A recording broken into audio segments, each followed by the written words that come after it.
Welcome to the Pit Check, your weekly news for the best and heaviest new albums from your favorite extreme metal and hardcore bands. This week, we have a great mix of different genres, as always. But surprisingly, a lot of the bands this week are actually these older, well-established staples of their genre, coming back to show these new age TikTok hardcore kids just how it's done. And then we've also got a couple of bands that feel like they came out of nowhere and delivered absolute heaters. So as always, make sure you're subscribed to the channel, get your Spotify playlist ready, and let's get right into this week's best new albums.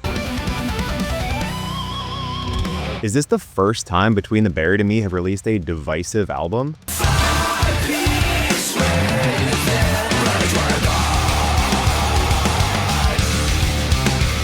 The proggiest prog band to ever prog is back with their latest album, titled The Blue Nowhere.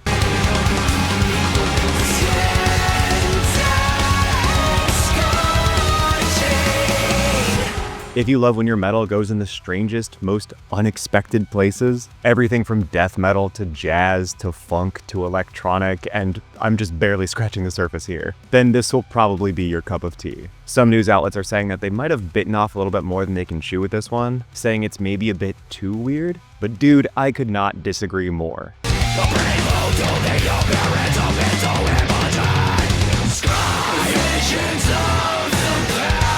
I don't know if it's just because I listen to so many albums for this show, but man, is this such a breath of fresh air. With a runtime average of over 7 minutes per song, each song then gets the opportunity to develop and blossom, and tastefully blend together all of these elements and influences without ever feeling disjointed. For example, the song Absent Thereafter is an 11-minute epic that somehow goes from a beautiful power ballad to southern boogie rock, to death metal, then jazz, then thrash.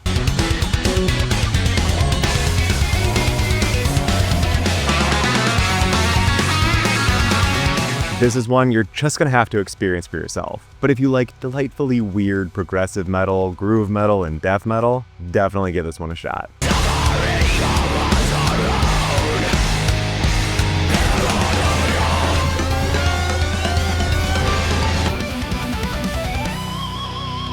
Can you believe that Dance Gavin Dance have put out 11 albums?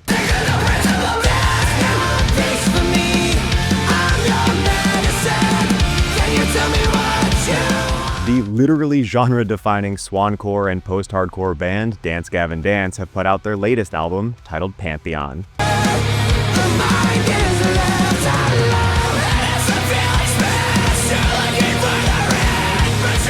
Full disclosure, Downtown Battle Mountain 2 is one of my Desert Island albums. Boo! Johnny Craig sucks. I don't care if you boo me, I'm on an island. So it should be no surprise then that I'm going to relentlessly praise how weird and goofy and self-aware this album is. This is the most fun and creative Dance Gavin Dance has felt in so long.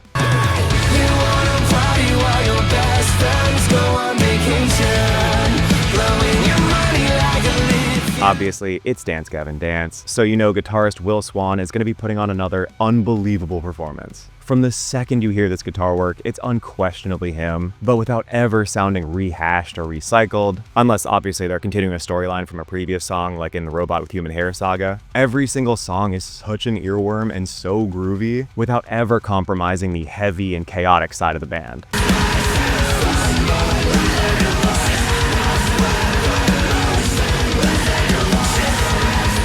I also need to commend the powerhouse dual vocalist Andrew Wells and John Mess, with Andrew Wells perfectly grabbing all of the elements that I loved from Idola and Dance Gavin Dance and blending them together, the show-stopping vocals, the interesting lyrics, and the ability to show off without taking himself too seriously. And with John Mess, there's no other way I can put this other than this is the best he's ever sounded.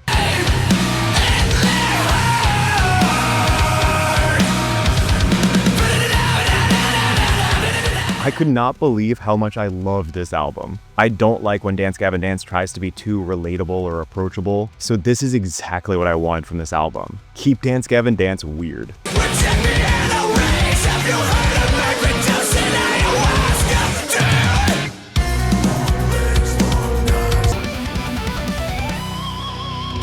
Prepare yourself for Nicolas Cage Fighter.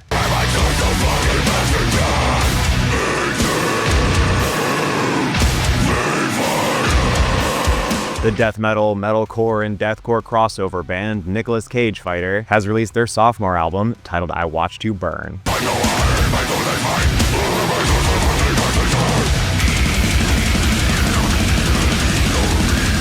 I really love the mix of genres this band has to offer. These guitarists especially will rip some unbelievable death metal riffs, along with some 2000s metalcore melodies and two-steps, and then hit some stupidly heavy deathcore and beatdown hardcore breakdowns.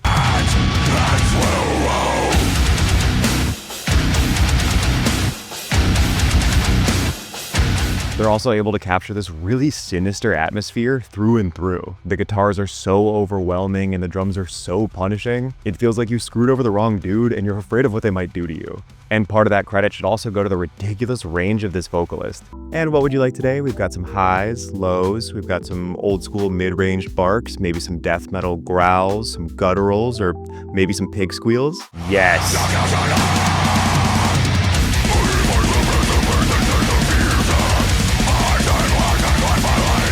If your style of music goes anywhere from Angel Maker to Mugshot to As Blood Runs Black, I think you'll find a lot to love here.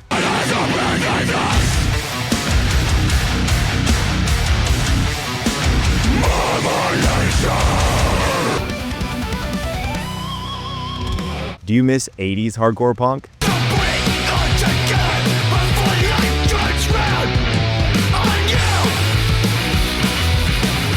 The old school hardcore punk band Restraining has released their latest album titled Future Fortune.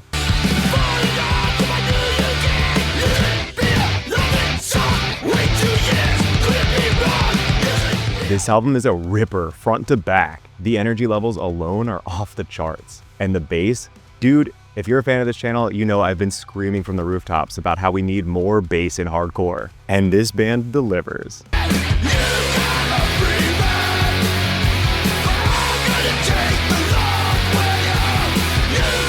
And with 13 songs at only 23 minutes, none of these songs overstay their welcome or drag on. If anything, you'll want some of these to be a lot longer. And with some of these guitar licks being as groovy and fun and catchy as they are, a 53-second song should be a crime.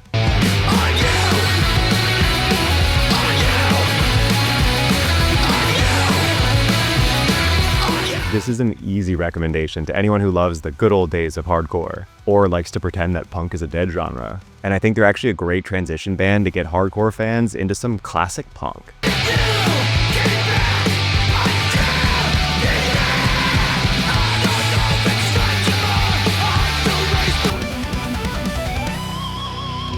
This band sounds like cosmic horror incarnate.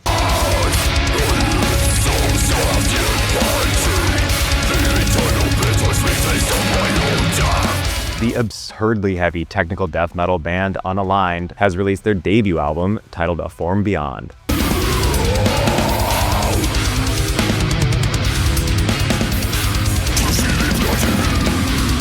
It's so ethereal and has this constant atmosphere of like existential dread, while delivering some of the most frantic and punishing death metal riffs, as well as some ridiculously technical drumming.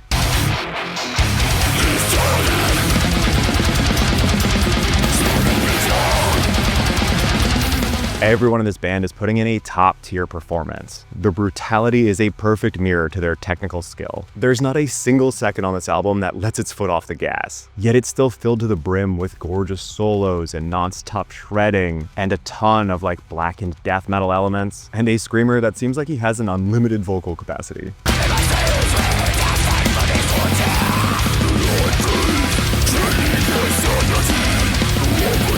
I really dug this band. This is such a killer release, especially for a debut. If this is what they're starting with, I can't wait to see what comes next.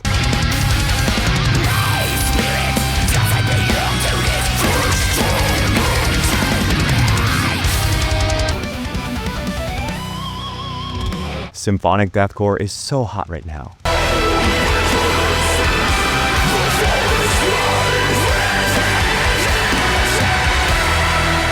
The iconic Blackened and Symphonic deathcore band Lorna has released their latest album titled I Feel the Everblack Festering Within Me.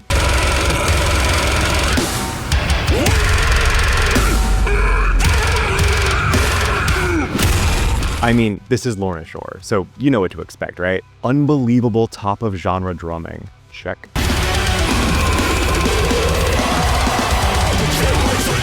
Haunting strings and orchestrals? Check.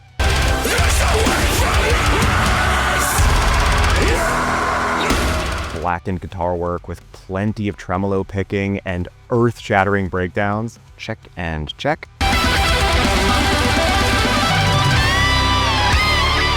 And one of the best vocalists in the game, the heartthrob Will Ramos. Ooh, big old check.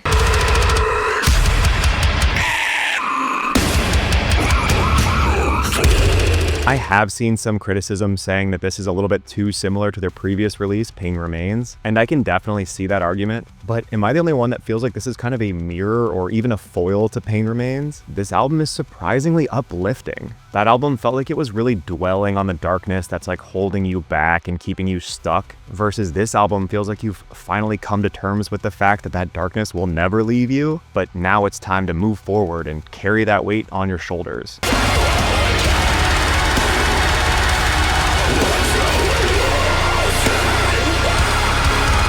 I like this one a lot more than I thought I would. Sure, I'd like to see a little bit more experimentation next time, but still, this is another rock-solid entry in a nearly flawless discography.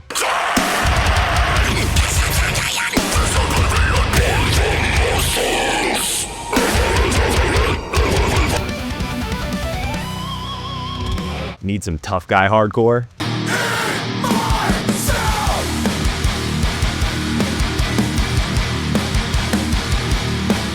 The Oklahoma City hardcore band Agony has just put out this ripper of an EP titled No Friend of Mine. Hard minds are made from hard time. The weak as fuck. We live on overtime in the world of hate. This is that kind of get out of my way hardcore. You know, where it sounds like the vocalist is just roasting you the entire time and then hit you with these tough as nails two-steps and concrete brick smashing breakdowns. Too proud of your father's lies.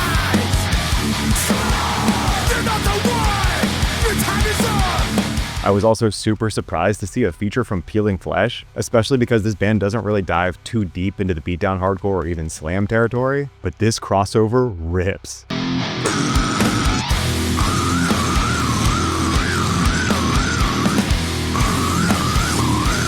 I had a great time with this one. It's only 6 songs at 13 minutes, so you might have to run it on repeat, but it goes crazy the entire time.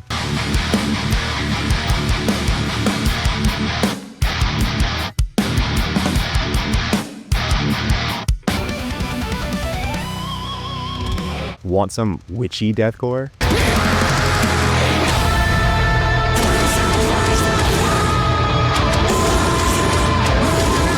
The Las Vegas-based Blackened deathcore band Lament of Lilith has released their debut self-titled EP.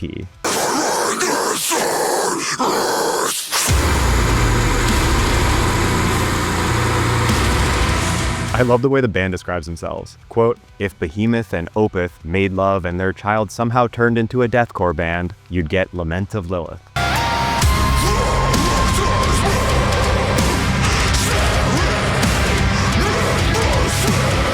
This EP is full of these really dark and witchy riffs, and then some nice solos and melodies sprinkled throughout, and this band has a lot of really surprisingly catchy choruses, which are really unexpected for the genre. But then more expected has a ton of really atmospheric and disgustingly heavy breakdowns.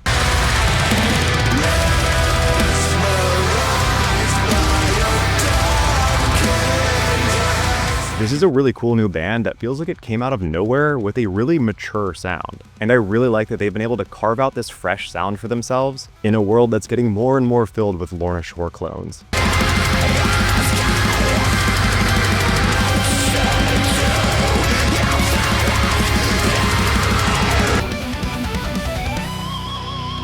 And then finally, make sure you check out the Sounds of Animals Fighting. They're an incredible super group that just put out their first album in like 17 years. It's got Anthony Green and RX Bandits and a bunch of other people. This was another awesomely weird album, but it wasn't quite heavy enough for me to include on this list. But still, I definitely recommend checking this one out. I See Stars has a new album out that is really divisive, but worth checking out if you love electronicore. Just be prepared for a kind of yell instead of a scream. The Cards I Play is a really cool Japanese nu metal band that really sounds like a heavier Linkin Park. And then Demon Hunter also just put out a new album that is really, really good. Also, I didn't see any Slam albums this week, so if I missed any of those, please let me know. Maybe I'll include it next week. And as always, let me know if there's any bands that didn't make it to this list or any bands that did make it to this list that I didn't cover that I should have. Definitely yell at me in the comments below. And while you're there, share your band or your friend's band. This is a safe space for music nerds, so drop some links. And I'll catch you next week for next week's roundup of the best new albums.